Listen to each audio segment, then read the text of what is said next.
Bonsoir à tous. Aujourd'hui, je vais vous présenter la version web de notre application eScreening. Donc, pour accéder à l'application, mettez AI-6 screen.moila.com et vous cliquez. Vous allez accéder à cette page. Pour ceux qui n'ont pas de compte, la plateforme est ouverte, vous pouvez tester. Allez-y à créer un compte, cliquez, renseigner les informations demandées et cliquez sur s'inscrire. Après, vous repartez à la page de connexion et vous mettez vos informations de connexion. Une fois les informations de connexion saisies, cliquez sur connecter. Vous allez voir une page d'accueil avec plusieurs modules. Pour le compte admin, on a des modules tels que la gestion des patients, tableau de bord, TACS2, SIAS, exportation, ainsi de suite. On a plusieurs modules.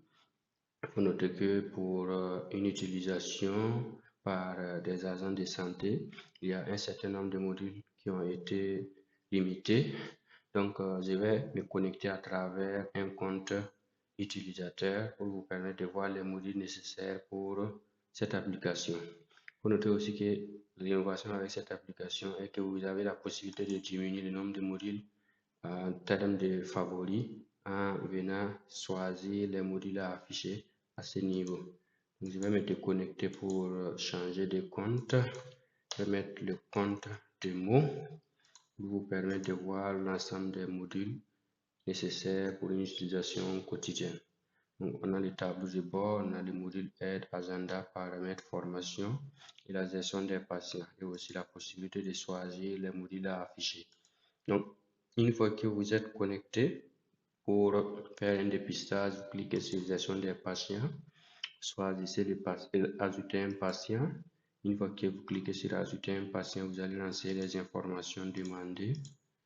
Donc, je renseigne cela rapidement. Il y a l'âge du patient, je prends 56. Cette option est appelée à évoluer parce que les utilisateurs ont signalé que la manière de choisir le oui et le non n'est pas conviviale. Nous allons le modifier. Donc, c'est juste vous montrer comment fonctionne l'application. Une fois que vous finissez, vous allez voir que la classe qui donne si le patient est positif ou négatif ne s'affiche pas et c'est grisé. Il y a aussi les coordonnées GPS, capture et voilà, les coordonnées ont été capturées. Pour ajouter un patient, je pars cliquer sur enregistrer.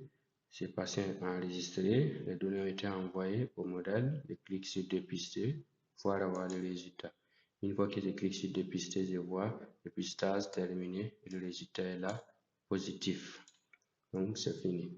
Une fois que j'ai fini cela, je peux partir à la liste des patients et je vois les patients que j'ai enregistrés. Je peux référer les patients, modifier ou reprendre le dépistage du patient. Donc, je clique par exemple sur référer. Donc, je mets par exemple le motif de référence comme confirmation du diabète. Confirmation du diabète.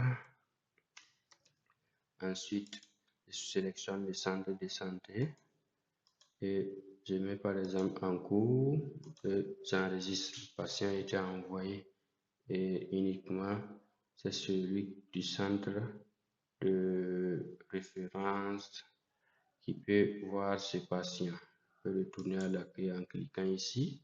Suite, le module formation qui comporte des sessions de formation en vidéo.